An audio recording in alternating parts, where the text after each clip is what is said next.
పోలీసులకు 2 పేజీల లేఖ రాసిన మోహన్ బాబు. మౌనికను ఇంకా కోడలిగా ఒప్పుకోలేదా? విష్ణు ఎక్కడున్నాడు? మంచులక్ష్మి ఏం చేయలేదా? నా ఫ్యామిలీకి నేను నేర్పినంత క్రమశిక్షణ బహుశా ఈ ప్రపంచంలోనే ఎవరూ నేర్పించి ఉండరు. టైమ్సెన్స్కి మారుపేరు. గౌరవ మర్యాదలకు కేరాఫ్ అడ్రస్. మా కుటుంబం అంటూ చెప్పుకుంటారు మంచు భక్తవత్సల నాయుడు అలియాస్ మంచు మోహన్ బాబు. కాని కుటుంబంలోని విభేదాలు ఒక్కసారిగా బ్లాస్ట్ అయ్యాయి. తెలుగు ఇండస్ట్రీలో క్రమశిక్షణతో కూడుకున్న ఫ్యామిలీ అని మంచు కుటుంబానికి ఇన్ని రోజులు ఒకింత మంచి పేరే ఉండేది. అందుకు కారణం మోహన్ బాబు డిసిప్లైన్ అని చెబుతుంటారు.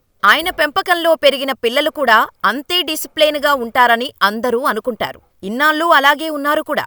కాని సడన్ గా మంచు మనోజ్ పోలీస్ స్టేషన్ గడప తొక్కారు. అంతకుముందు ఆస్పత్రికి కుంటుకుంటూ వెళ్లిన విజువల్స్ సోషల్ మీడియాలో ఎంత వైరల్ అయ్యాయో ప్రత్యేకంగా చెప్పనవసరం లేదు. ఇక పోలీస్ స్టేషనుకు వెళ్లిన మనోజ్ డిసెంబర్ 8న ఉదయం గుర్తు తెలియని 10 మంది వ్యక్తులు తమ ఇంట్లోకి ప్రవేశించి అరుపులు కేకలు వేశారని, అడ్డుకోపోయిన తనపై దాడి చేసి పరారయ్యారంటూ మనోజ్ డిసెంబర్ 9న పహాడీ షరీఫ్ పోలీసులకు ఫిర్యాదు చేశాడు. దవాఖానాలో చికిత్స చేయించుకున్నానని, తన కుటుంబానికి ప్రాణహాని ఉందని, బాధ్యులపై చర్యలు తీసుకోవాలని ఫిర్యాదులో పేర్కొన్నాడు. ఆ కంప్లైంట్లో ఎక్కడా తండ్రి మోహన్ బాబు పేరు కానీ, అన్న మంచు విష్ణు పేరు కానీ లేదు. కానీ వినయ్, మహేశ్వర్ అనేవాళ్లు సీసీటీవీ ఫుటేజ్ని తీసుకొని వెళ్లారని కంప్లైంట్లో రాశారు. అప్పటివరకు అబ్బే చిన్న చిన్న గొడవలే, మేము షార్టౌట్ చేసుకుంటాం అంటూ చెప్పుకొచ్చిన మోహన్ బాబు సైతం మనోజ్ కంప్లైంట్ ఇచ్చిన గంటల వ్యవధిలోనే పోలీసులకు కంప్లైంట్ చేశారు. ఏకంగా 2 పేజీల కంప్లైంట్ రాసిచ్చారు మోహన్ బాబు. అందులో మనోజ్ నుంచి ప్రాణహాని ఉందని రాయటం ఇప్పుడు తీవ్ర దుమారం రేపుతోంది.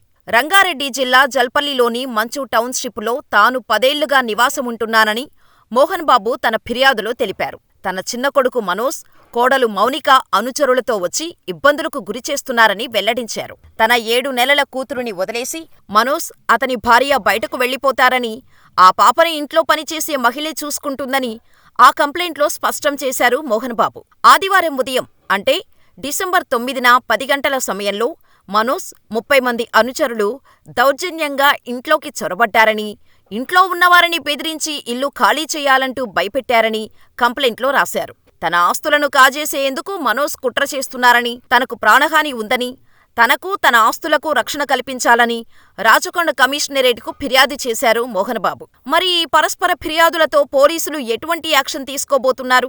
అసలు మంచు మనోజ్ పైన, కోడలు మౌనిక పైన మోహన్ బాబుకు ఎందుకంత కోపం? కూల్గా ఉండే మంచు ఫ్యామిలీలో మంటను రాజేసిందెవరు? Watch the story. మంచు మోహన్ బాబుకు మంచు విష్ణు, మంచు లక్ష్మీప్రసన్న, మంచు మనోజ్ అని 3 పిల్లలు ఉన్న విషయం అందరికీ తెలిసిందే. 3కి పెళ్లిళ్లై అందరికీ పిల్లలు కూడా ఉన్నారు. అందులో మనోజ్కి మొదటి భార్యతో విడాకులై భూమా అఖిలప్రియ సోదరి మౌనికను 2వ పెళ్లి చేసుకున్నాడు.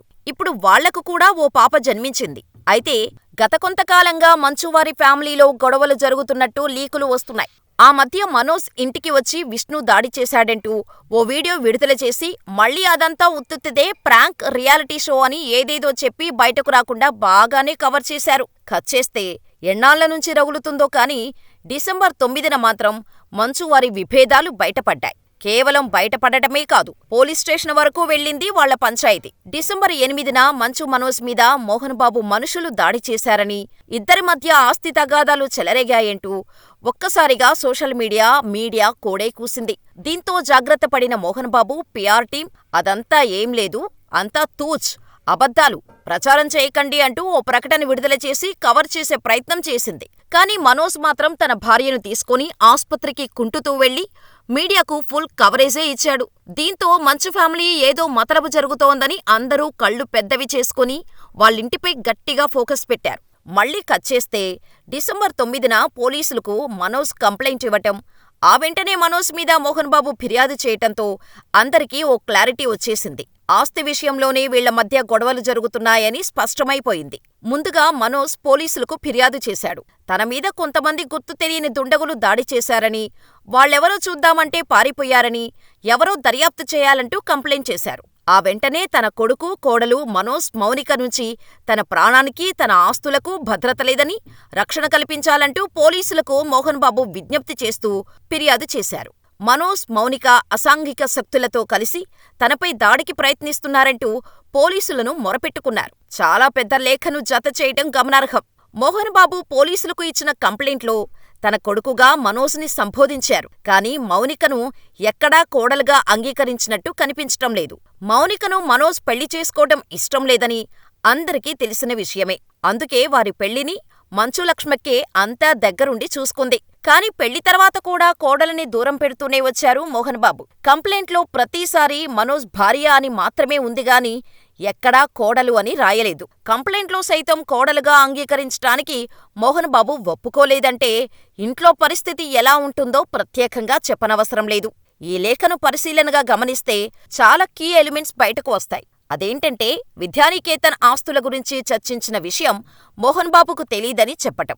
అలాగే మనోజ్ డైల్ 100కు ఫోన్ చేసి తనపై దాడి చేశారు, తన భార్యపైనా దాడి చేశారు అని చెప్పటం కూడా మోహన్ బాబుకు తెలీదట.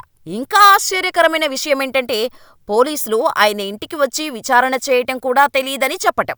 అసలు శనివారం రాత్రి నుంచి సోమవారం ఉదయం వరకు జరిగిన రచ్చ ఏమాత్రం తనకు తెలీదని కంప్లైంట్ రాయటం.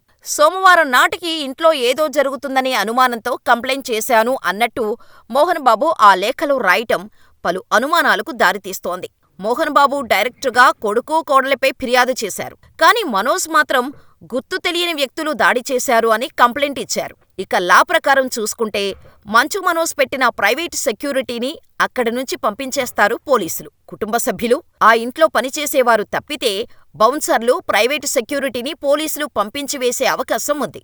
ఇక ఆ తర్వాత పోలీసులు చేసే రెండో పని ఆ ఇంటి యజమాని ఎవరు, ఆ ఇల్లు ఎవరి పేరు మీద ఉంది అనేది చెక్ చేస్తారు. రంగారెడ్డి జిల్లా జల్పల్లిలో ఉన్న ఇంద్రభవనం లాంటి ఆ ఫామ్ హౌస్ మోహన్ బాబు కష్టపడి కట్టించిందే కావచ్చు. కానీ అది ఎవరి పేరు మీద ఉన్నదో, ఎవరి పేరు మీద రిజిస్టర్ చేశారో అన్నది చెక్ చేస్తారు.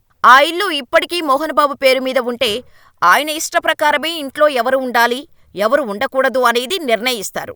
ఒకవేళ మోహన్ బాబు పేరు మీదే ఇల్లు ఉంటే ఖచ్చితంగా మనోజ్ని, మౌనికను ఇంటి నుంచి బయటకు పంపించేస్తారు. ప్రాణహాని ఉందని కంప్లైంట్ చేశారు కాబట్టి ఎట్టి పరిస్థితుల్లోనూ మనోజ్ని, మౌనికను మోహన్ బాబుకు దగ్గరలో ఉండనివ్వరు పోలీసులు. ఇప్పటికే ఆస్తి పంపకాలు జరిగి ఉన్నాయి కాబట్టి ఆ ఫామ్ హౌస్ని మనోజ్ పేరిట రాసి ఉంటే మంచు మనోజ్ ఇష్టప్రకారమే పోలీసులు చర్యలు తీసుకోవాల్సి ఉంటుంది. ఇల్లు మనోజ్ది కాబట్టి మీకు ఇష్టమైతేనే ఉండండి, ప్రాణహాని ఉందని అనిపిస్తే మరో ఇంటికి వెళ్ళిపోండి అని పోలీసులు మోహన్ బాబుకు చెప్పే అవకాశం ఉంటుంది.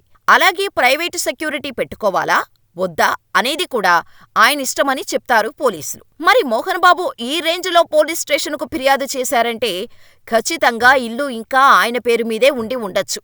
అందుకే ఇంత డేర్ స్టెప్ తీసుకొని ఉంటారు. ప్రతి ఫ్యామిలీలోనూ గొడవలు ఉండొచ్చు, గొడవలు రావటం సహజమే. కానీ మోహన్ బాబు కొడుకుతో పాటు ఇంటి కోడలిపై కేసు పెట్టడమే హాట్ టాపిక్గా మారింది. కనీసం కోడలినైనా కేసు నుంచి మినహాయించి ఉంటే బాగుండేది అంటూ అభిమానులు అనుకుంటున్నారు. కానీ ఈ విషయంలో మనోజ్ని మెచ్చుకోవాల్సిందే. ఎందుకంటే ఇంత జరిగినా ఎక్కడా తనపై దాడి చేసింది తన తండ్రే అని మోహన్ బాబు పేరును చెప్పలేదు, భార్యతోనూ చెప్పించలేదు. ఇదిలా ఉంటే అంతా బాగానే ఉన్న మంచు ఫ్యామిలీలో ఒక్కసారిగా ఈ తగాదాలు ఎలా వచ్చాయని అభిమానులు తలలు బాదేసుకుంటున్నారు. అయితే ఈ మొత్తం ఫైటింగులో మంచు విష్ణు పేరు ఎక్కడా రాలేదు. విష్ణు దుబాయ్లో ఉన్నాడని, ఈరోజు ఫ్లైట్ దిగి అంతా సెట్ చేస్తారంటూ మీడియాలో కథనాలు వచ్చాయి. కానీ అప్పటికే పంచాయతీ పోలీస్ స్టేషన్ టేబుల్ మీదకు చేరుకుంది. అంతకుముందే లక్ష్మీ మంచు జల్పల్లిలోని ఫామ్ హౌస్కు వెళ్లి తండ్రి తమ్ముడి మధ్య సయోధ్య కుదర్చాలని చాలా ట్రై చేసింది. కానీ కుదరక ఆమె కూడా వెళ్లిపోయింది. మరి మంచు వారి ఫ్యామిలీ ఫైటింగ్ ఎపిసోడ్లో పోలీసులు ఎలాంటి స్టెప్ తీసుకుంటారో చూడాలి. ఇంతకీ అసలు వీరి గొడవకు కారణమై ఏమై ఉంటుందని మీరనుకుంటున్నారో మాకు కామెంట్ చేయండి.